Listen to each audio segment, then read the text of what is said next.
안녕하세요. 성재쌤입니다. 성적이 오르는 토익 RC 파트 5 14번째 시간입니다. 이번에도 마찬가지입니다. 좋은 문제와 함께 왔습니다. 다들 준비되셨죠? 자, 오늘도요.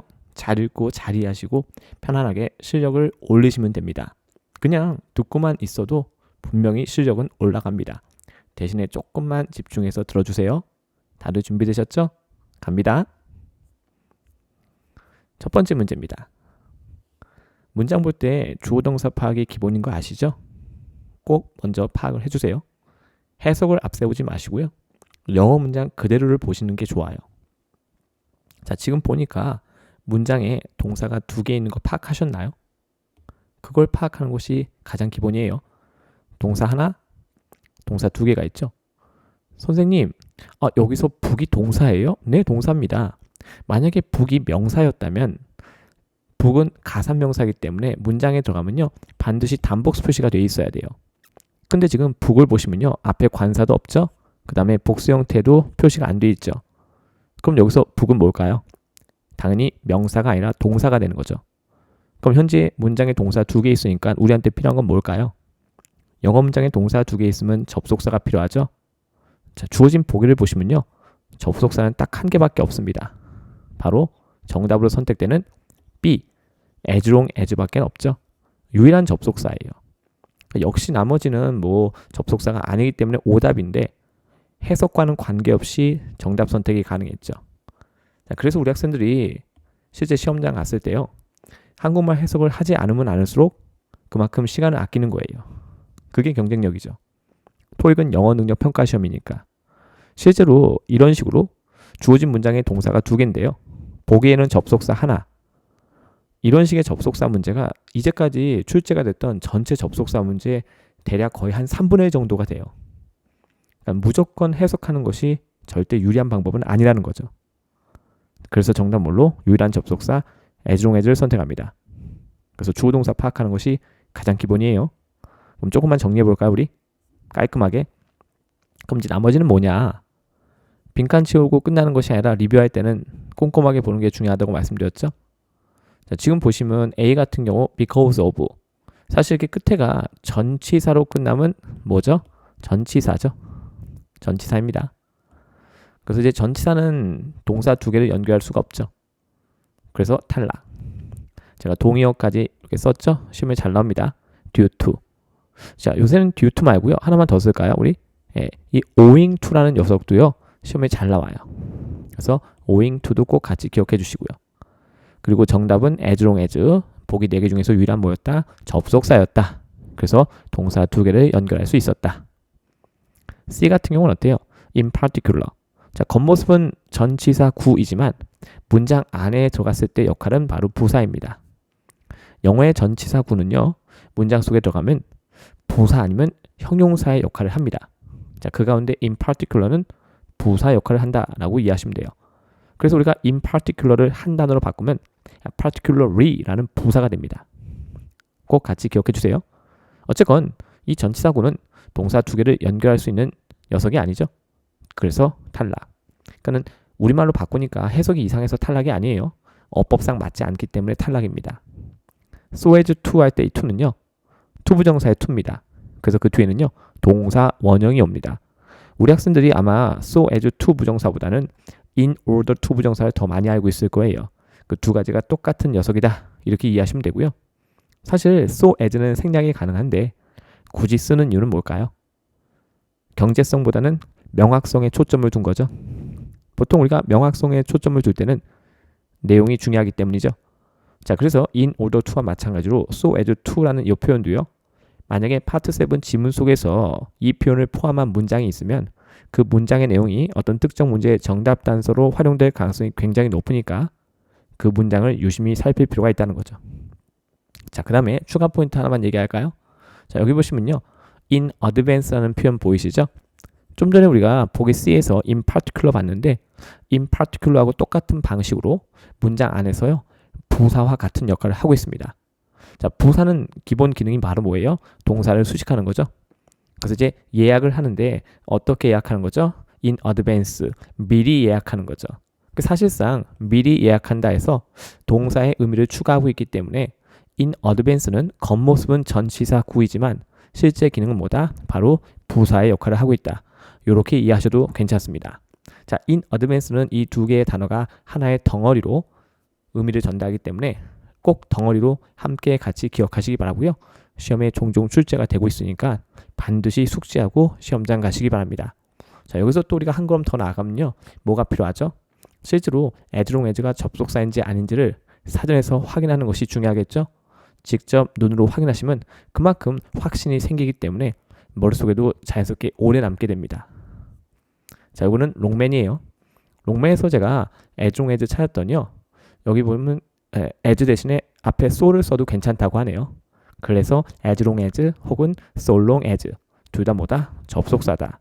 지금 뭐 A하고 B로 살짝 나눠져 있지만 문장을 보시면요. 사실상 그 두 가지 쓰임새가 큰 차이가 있는 것은 아닙니다. 문장 구조만 잠깐 볼게요. 여기 as long as 보이시죠? 여기도 as long as가 있어요. as long as는 부사절 접속사이기 때문에 주절 뒤에 와도 되고요. 주절 앞으로 가도 상관없습니다.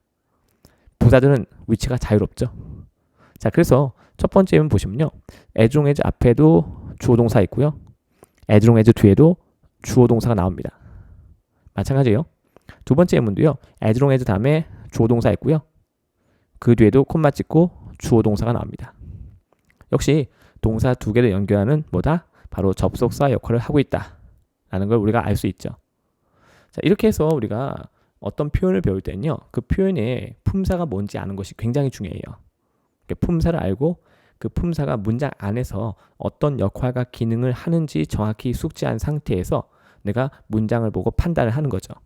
그래서 이러한 능력들이 종합적으로 발휘가 될 때 문제풀이의 빠르기 하고 정확성이요. 자연스럽게 상승할 수밖에 없는 거예요. 다들 이해하셨죠? 그래서 품사를 아는 것은 굉장히 중요하다. 잊지 마세요. 조금 욕심이 있다면 아래쪽에 추가 예문도 많이 봐주시면 좋겠죠? 좋은 예문을 많이 보세요. 인풋이 좋으면 뭐가 좋죠? 아웃풋이 좋죠. 그래서 좋은 예문을 보면 볼수록 시험장에서 정답을 맞출 가능성은 그만큼 올라간다라고 이해할 수 있겠습니다. 자, 이렇게 해서 우리가 찾아봤어요. 자, 그 다음에 하나 더 찾아볼 게 있죠. 우리 뭐 찾아봐야 돼요? in advance 찾아보셔야 되겠죠. 자, 이렇게 제가 한번 찾아봤는데요. 선생님, in advance 찾아보니까요. 거기 뒤쪽에 괄호하고 뭐가 더 붙어 있어요. 네, 뭔가 추가하고 싶으면 그 뒤에다가 전치사 of 다음에 something, 즉 명사를 갖다가 더 추가해서 쓸 수 있다는 얘기예요. 슬쩍 뜻을 보니까 이렇게 나오죠. Before something happens. 그래서 제가 아까 어떻게 번역했죠? 미리라고 번역했죠. 그렇구나. or is expected to happen 이라고 나오죠. 예문 살짝 볼까요? I should warn you. 경고하는 거죠. 자, 이것이 지금 뭐냐면요. 간접 목적어, 요 대디아가 명사절, 직접 목적어예요. 이 warn이라는 동사는요. 4형식 동사 쓰여질 수 있습니다. 그래서 somebody, you 간접 목적어, 대디아 직접 목적어. 근데 이제 그 사이에 부사의 역할을 하는 in advance가 더 있는 거예요. 근데 지금 잘 보세요. in advance에 굵게 돼 있죠. 이렇게 in advance 굵게 돼 있죠. 자, 여기서 in advance가 수식하는 건 뭘까요? 그 바로 앞에 위치한 warn이라는 이 경고하다라는 명사를 꾸며주고 있는 거예요. 그래서 너에게 미리 경고해야 한다 이런 얘기죠. 이해하셨죠? 그래서 너한테 미리 알려주는 거예요. 뭘 알려주나 봤더니요. I'm not a very good dancer. 내가 그렇게 훌륭한 댄서는 아니다. 재밌는 상황이네요. 자, 이렇게 해서 우리가 한번 또 살펴봤어요. 그래서 in advance도 시험에 나옵니다. 그 밑으로 쓱 가보시면요. in advance만 나오는 것이 아니라 그 아래쪽에 뭐가 나오죠? in advance of라는 표현이 나오죠? 여기 위에 있었잖아요. 그러니까 이제 of야를 무조건 쓰는 건 아니고요. 필요하면 쓰는 거예요. 그렇구나. 그래서 could you distribute copies? 그러니까 뭔가를 이제 나눠주는 거죠. Where in advance of the meeting? 자, 회의 한참 전에. 여기 where이 붙었으니까 그냥 전이 아니라 그냥 미리가 아니라 한참 전에. 그러니까 회의하기에 한참 미리 앞서서 그 카피들을 갖다가 조금 나눠줄 수 있겠니? 이런 얘기죠. 여기서 이제 카피라는 것은 일종의 자료 같은 걸 말하는 거고요. 이걸 한참 전에 나눠주는 이유는 뭘까요? 회의 참석하기 전에 한번 참고해서 그 꼭 보고 와라. 뭐 이런 뜻이 내포가 돼 있겠죠. 거기까지 한번 우리가 추측을 해볼 수 있습니다. 자, 이렇게 해서 우리가 in advance라는 표현도 어떻게 쓰여지는지 살펴봤고요. 최근 시험에는요, 이렇게도 많이 나와요. 최근 시험에는 잘 보세요. 어떻게 나오냐면요. 여기 보시면 앞에 이 in advance 앞에요. 이런 표현이 붙어요. 6 months in advance 혹은 a year in advance. 그럼 이제 이거는 어떻게 우리가 의미를 이해하면 될까요? 그래서 6개월 더 전에 미리 혹은 1년 미리 이런 뜻이겠죠. 그래서 이왕 보는 거 그 밑에 예문 살짝 보면요. book 이것도 뭐예요? 명령문이죠. 이때 book도 동사예요. book ticket. 자, 표를 예약하세요. 뭐 예매하세요. 미리 얼마나 미리? 21일 정도 미리. 그러니까 21일 정도 미리 표를 예약하세요. 이런 뜻이죠. 자, 그래서 in advance 앞에 이렇게 특정한 기간을 뜻하는 표현들이 같이 붙어서 출제가 될 수 있다는 거. 여기까지 알고 시험장 가시면 in advance가 출제되는 거의 모든 범위는 다 파악을 하고 있는 거예요. 그래서 이 표현 꼭 잘 기억을 해주세요. 자, 다음은 102번 문제입니다. 102번 문제. 자, 이거는 사실상 뭐 덩어리 표현을 묻고 있는 문제죠. 앞뒤로 힌트가 있어요. 물론 문맥상의 힌트도 있는데요. 일단 어법상 빈칸 앞에 in과 빈칸 뒤에 of가 있죠. 이 두 가지 사이에 들어가서 적절한 문맥을 형성하는 것이 과연 무엇일까요? 정답은 바로 C, recognition 이 정답입니다. 그래서 이제 덩어리 표현으로 in recognition of라는 표현을 알고 있으면 좋죠. 그래서 전체적인 맥락은 어떨까요? The company presented 뭘요? A special award. 오, 상이죠, 상. 자, in recognition of the employees outstanding contribution. 자, 그 직원의 뛰어난 공헌이죠. 자, 이 공헌에 대한 감사의 표시로 특별상을 수여했다. 이런 뜻이에요. 원래 우리가 recognize라는 동사가 있죠. 근데 recognize는요, 우리가 상대방이 잘하는 것을 인정하다라는 개념을 갖고 있어요. 근데 이제 보통 우리가 인정하다 이렇게만 암기하죠. 근데 그냥 아무거나 인정하는 것이 아니라 상대방이 잘하는 것을 인정하다. 근데 상대가 잘하는 것을 인정한다는 것 자체가 무슨 행동일까요? 당연히 그 상대방을 칭찬하는 행동이 되겠죠. 그렇게 이해하셔도 괜찮아요. 오, 그렇군요. 그래서요, 이 동사 recognize가요, 전치사 for하고도 되게 친해요. 왜냐면 우리가 누군가를 칭찬할 때는요, 합당한 이유가 있죠. 우리가 이유와 목적을 나타낼 때 쓰는 전치사가 뭐죠? 바로 for죠. 그래서 비단 recognize뿐 아니라 영어에서 남을 칭찬하다 혹은 비난하다라는 이런 동사들은요, 전치사 for하고 결합하는 패턴이 많습니다. 가장 대표적으로 뭐가 있을까요? 우리 반대말에 비난하다 하면 blame이 있죠. blame 혹은 criticize 둘 다 for랑 결합해요. 칭찬하다 할 땐 뭐가 있죠? 우리가 praise가 있죠. praise 역시 뭐랑 결합하죠? 네, for랑 결합합니다. applaud 아시죠? 박수치다. 박수는 상대방 칭찬할 때 우리가 치는 거 맞죠? 톡에는 바르고 고운 얘기만 나오니까. 자, 그래서 그것도 for하고 결합을 합니다. 아, 그렇구나. 나머지는 해당사항 없죠. A하고 B 같은 경우는요, 전치사 with하고 짝꿍이에요. 앞에 in하고 결합한 건 똑같은데요. conjunction with, accordance with죠. 그 다음에 dedication은 전치사 뭐랑 짝꿍일까요? to하고 짝꿍이에요. 다 다르죠? 그래서 우리 학생들 명사 학습할 때도요, 각각의 명사가 어떤 전치사랑 결합하는지 그걸 유심히 살피는 거, 이게 굉장히 중요한 습관이죠. 정리할게요. 자, 여기 보시면 제가 좀 전에 말한 거 그대로 써있죠. with, to. 근데 우리 빈칸 뒤에 뭐 있었죠? 빈칸 뒤에는 of가 있었죠? 근데 그거하고 똑같이 일치하는 건 뭐예요? in recognition of가 되는 거죠. 그래서 이런 덩어리 표현이 또 시험에 굉장히 많이 나와요. 그러니까 이런 거 숙지하고 가셔야 되겠죠. 자, 제가 사전 보기 전에 여기 outstanding 굉장히 중요한데 이것도 절대로 놓치고 지나가면 안 되겠죠. 여기서 뭐예요? 우리가 흔히 알고 있는 뛰어난 공헌. 보통 우리가 뛰어난이라고 많이 배우죠. 근데 토익에는요, 뛰어난이란 뜻 말고 또 다른 뜻이 있는데, 자, 그것도 제가 보여드릴 거예요. 일단 정답으로 선택되는 in recognition of부터 한번 확인해 볼게요. 여기 롱맨에 그대로 나와 있죠. 그대로요. 이제 2번이라고 나오는데요. 뜻이 뭔지 봤더니 public respect and thanks for someone's work 혹은 achievement라고 나오죠.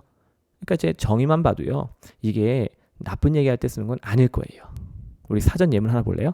자, 그는 어떻다? 제공받았다. 좀 전에 우리 프레젠트는 능동구조로 쓰였죠. 문제에서는. 근데 여기 이제 수동태로 된 거예요. 뭘 제공받았나 봤더니요. 금시계. 뭐에 대한 감사의 표시로? In recognition of his service to the company. 회사에 대한 그의 봉사죠. 그러니까 여기서 사실 뭐 우리 직원들이 회사에서 하는 일 같은 것이 다 뭐예요? 일종의 서비스거든요. 네. 그러니까 이제 회사에서 일을 잘한 거죠. 거기에 대한 어떤 인정을 받아서 그 감사의 표시로 금시계를 제공받았다. 이렇게 되는 거예요. 어때요? 긍정적인 문맥이죠? 사전 보니까 조금 더 확신이 생기죠. 이렇게 해서 점점 내가 공부하는 것이 제대로 된 것이다 라는 것을 스스로 확신할 수 있어야 돼요. 그래야지 시험장에서 자신 있게 정답을 선택하는 거죠.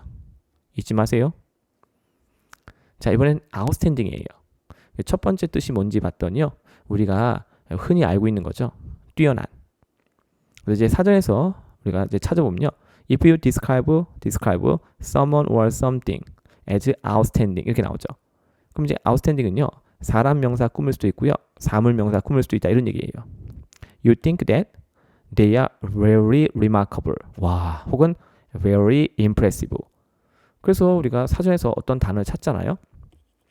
그럼 이제 그 단어를 다른 말로 뭐 하죠? paraphrasing. 이렇게 paraphrasing 하죠. 그래서 우리가 사전을 찾으면요. 자연스럽게 이 파트 7 paraphrasing 패턴을 공부하게 돼요. 자기도 모르게. 굉장히 좋죠. 일석이조잖아요. 우린 지금 사실상 파트 5 문제를 다루고 있는데 사전을 찾아봤더니 뭘 같이 대비해요? 파트 7 paraphrasing 패턴을 같이 공부하는 거예요. 너무 좋잖아요. 그렇구나. 그래서 이제 outstanding은 어떻다? 뛰어난 이런 뜻이 있는 거죠. 살펴봤어요? 그럼 이제 이번엔 이거 1번인데요. 아까 제가 outstanding이 보통 뛰어난이라고 많이 나오지만 그거 말고 토익에 또 자주 등장하는 다른 표현이 있다고 그랬죠. 조금만 욕심을 내볼게요. 자, 이번엔 두 번째예요. 똑같은 콜린스입니다. 콜린스. Money that is outstanding. money가 has not yet been paid. 아직 지불되지 않은 거다. 그래서 우리가 보통 이렇게 한국말로 해석하죠. 미불의. Not yet paid. 쉽게 말하면 뭐예요? Not yet paid요. Not yet paid요. 쉽게 말하면요. 아직 지불되지 않은 이런 뜻이죠. 그래서 어떻다? 그래서 still 여전히 owe to someone 누군가에게 빚지고 있다. 그래서 이제 갚아야 될 돈인데 안 갚은 거니까. 그래서 total debt outstanding 아직 지급되지 않은 그렇죠? 지불되지 않는 총액 빚은 그렇죠? total debt니까 총 내가 갖고 있는 빚 그게 얼마래요?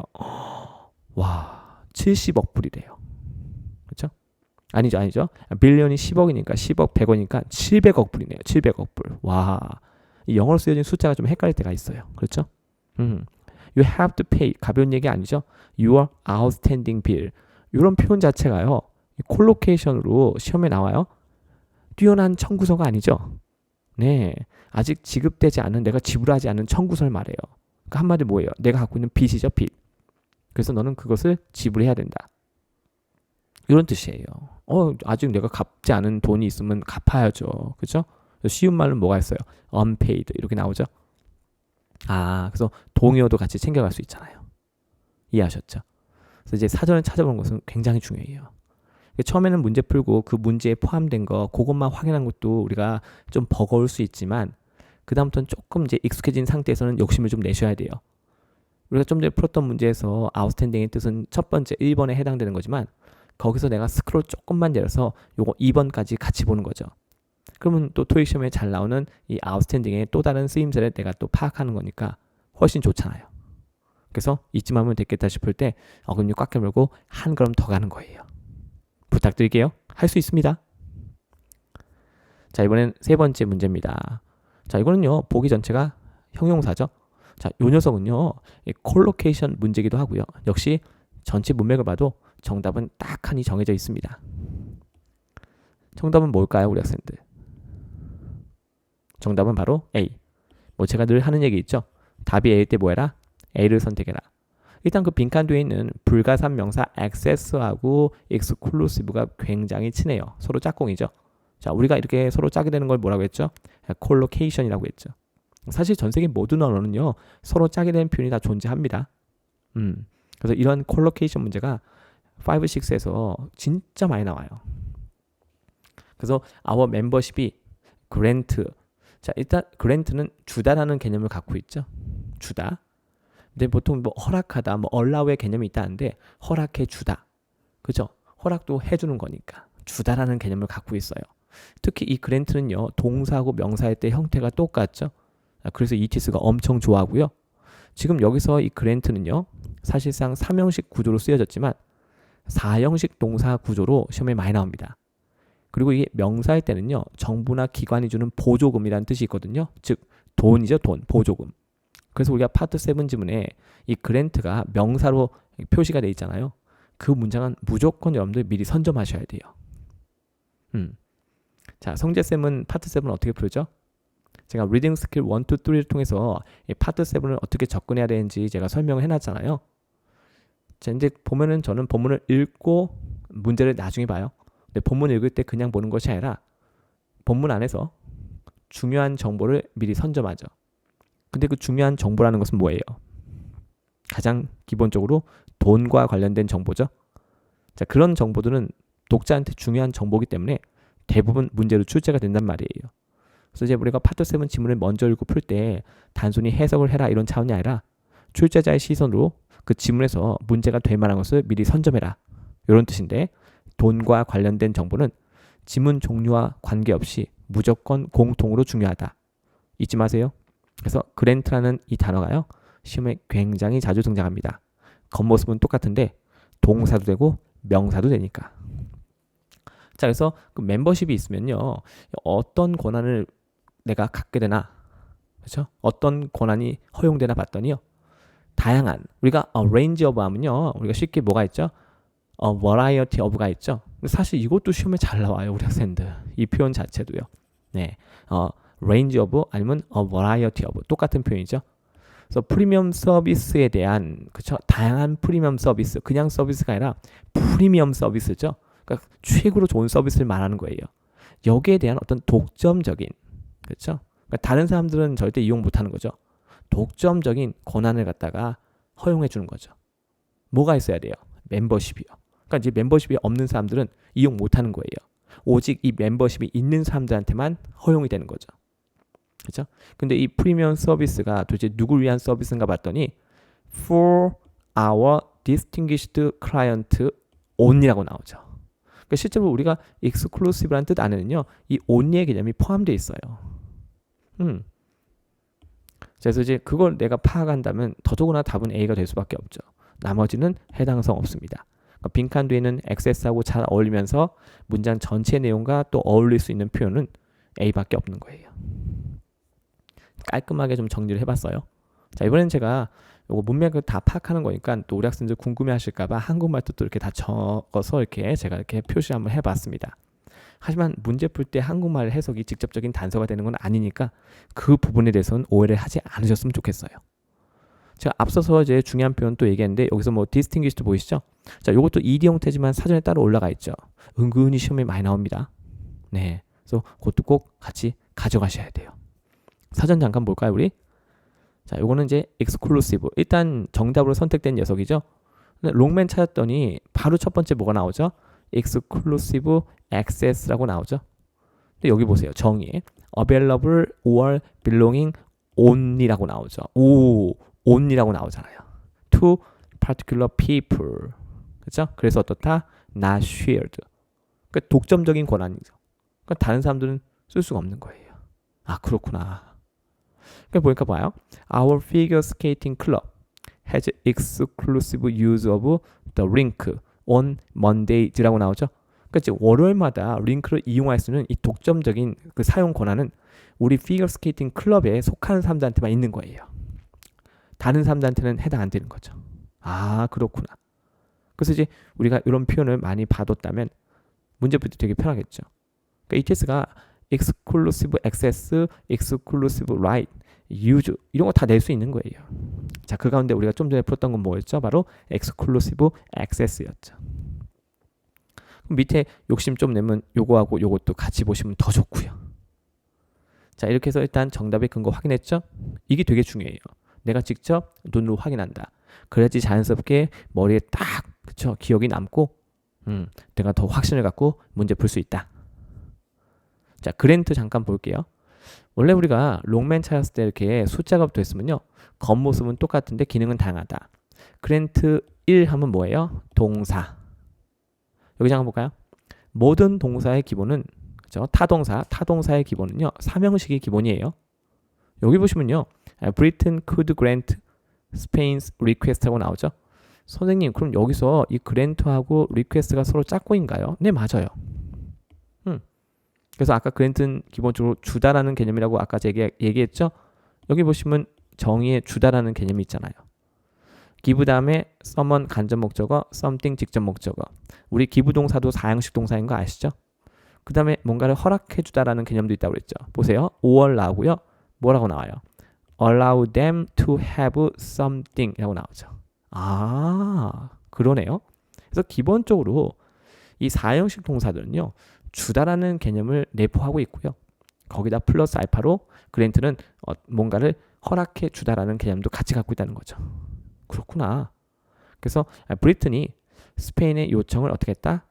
허락해 줄 수 있다. 뭐 이런 얘기를 하는 거죠. 이해하셨죠? 이제 이거는 삼형식 구조였고요. 제가 그랜트는 사형식 동사도 된다고 말씀드렸죠. 이거 보세요. 간접 목적어, 직접 목적어. 실제 파트 5 시험에요. 요새 이 그랜트가 사형식 동사로 이렇게 출제가 많이 되고 있어요. 봐두셔야 돼요. 그래서 힘이 somebody 간접 목적어, permission이 직접 목적어. 그래서 그에게 허락을 해주는 거죠. 이해하셨죠? somebody, something. 이것도 같이 기억하세요.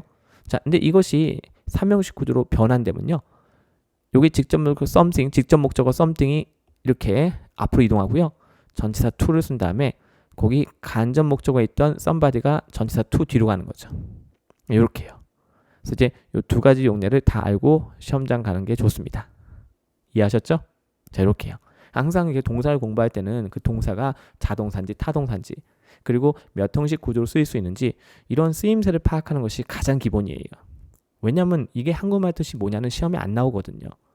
이 어휘를 어떻게 쓰냐 그게 시험에 나오는 거예요. 그렇죠? 토익은 영어 능력 평가 시험이니까. 자, 그 다음에 이건 뭐냐면요. range를 찾은 건데요. 딱 보니까 뭐가 나와요? 벌써 variety가 나오죠. 그래서 우리가 사전에서 어떤 단어 찾으면 걔를 다른 말로 뭐 하죠? paraphrasing이요. 이렇게 바꿔놨잖아요. 그러니까 자연스럽게 우리가 파트 7은 paraphrasing을 대비하게 되는 거죠. 여기 보시면 이거 얼마 전에 시험에 나왔던 표현이죠. range 앞에 뭐까지 붙였죠? 수식어 wide. 뭐 ETS가 broad range of를 낼 수도 있을 거고요. a full range of를 낼 수도 있을 거예요. 그 다음에 뭐 whole range of도 가능하겠죠. 근데 존재하지 않은 것을 막 새롭게 만들어서 내거나 그러진 않습니다. 그래서 예문을 쭉 보시면서 자연스럽게 머릿속에 기억을 남기는 거. 억지로 할 필요 전혀 없습니다. 여러분이 갖고 있는 부모님이 주신 소중한 그 두뇌를 믿으시면 돼요. 분명히 할 수 있어요. 이건 제가 괜히 여러분들 기분 좋으라고 하는 얘기가 아니에요. 우리 학생들한테는 반드시 그런 능력이 있거든요. 제가 확신합니다. 네, 저를 보면서 희망을 가지세요. 진짜 이 조성재, 성재쌤 완전 동네 아저씨거든요. 진짜 평범해요. 특별히 뛰어난 점은 없습니다. 다만 제가 영어를 많이 봐서 익숙한 것뿐이에요. 근데 이제 그 과정에서 많은 시행착오를 겪었는데 여러분들이 그런 거 겪지 마시라고 제가 이렇게 약간의 어떤 길 안내 같은 것을 하고 있다라고 그렇게 여러분들이 생각해 주셨으면 좋겠어요. 늘 하는 얘기지만 제가 제 방식을 무조건 강요하는 건 아니에요. 우리 학생들이 갖고 있는 노하우는 다 살리세요. 자, 그 가운데 제 강의 듣고 괜찮다 싶으면 마음을 조금만 열어주시면 됩니다. 손해볼 거 없잖아요. 그렇죠? 자, 이번에는 distinguished가 나왔죠. 오, 이것도 ED 형태인데 사전에 따로 올라가 있죠. 그러니까 우리가 이렇게 찾아보는 건 뭐예요? 내가 객관성을 확보하는 거죠. 안 그러면 시험장 와서 에이, 얘는 ED 이렇게 생긴 것 때문에 마음에 안 들어. 내가 어떤 편견을 가지고 문제 풀 수 있거든요. 근데 이렇게 찾아봤더니 독립된 형용사로 턱하니 나와 있죠. 와, 세상에. 그 뒤에 있는 표현 있잖아요. 이거 distinguished career. 이거 얼마 전에 시험에 나왔잖아요. 파트 6에서 정답으로 출제가 됐었어요. Distinguished Career. 선생님, 파트 6에서도 이렇게 뭐 콜로케이션 문제 같은 게 나오나요? 네, 당연히 나오죠. 파트 6도 똑같은 영어인데요. 뭐. 그러니까 5, 6, 7은 문제 형식상의 차이잖아요. 영어 어법상의 차이가 아니죠. 아, 그렇구나. 자, 그래서 우리가 이런 거 좀 봐두는 거지 뭐. 이해하셨죠? 네. 그래서 이제 여기 커리어는 something이죠. 사물이죠. 근데 이 distinguished는요, 이렇게 사람을 꾸밀 수도 있어요. 선생님, figure가 숫자 아닌가요? 아, 근데 figure는요, important person, 그 중요한 인물이란 뜻이 있어요. 네. 그래서 다크 수트를 갖다가 입고 있는 키가 크고 뭔가 깔끔하고 매력적으로 보이는 어떤 중요한 인물, 이런 뜻이죠. 그래서 distinguished는 사물과 사람을 다 수식할 수 있다. 그래서 ed가 붙었다고 해서 절대로 색안경 끼고 보면 안 된다. ed 형태긴 하지만 독립된 형용사이다. 그래서 시험에 잘 나오는구나. 이런 걸 꼭 좀 기억하고 시험장 가셨으면 좋겠습니다. 괜찮죠? 자, 이렇게 해서 우리가 또 오늘도 꼼꼼하게 한번 살펴봤고요. 공부하는 방법도 한번 공유를 해봤습니다. 자, 우리 학생분들 제가 항상 강조하는 거 있잖아요. 여러분 스스로가 여러분의 삶을 사랑하셔야 돼요. 그렇죠? 자신의 삶을 사랑하는 방법이 뭡니까? 나쁜 거 보지 마시고요. 좋은 거, 올바른 거, 예쁜 거, 이런 거 많이 보셔야 돼요. 그렇죠? 네, 저랑 같이 공부하면서 여러분들이 다 좋은 것들만 보셨으면 좋겠습니다. 여기까지 성재쌤이었습니다. 감사합니다.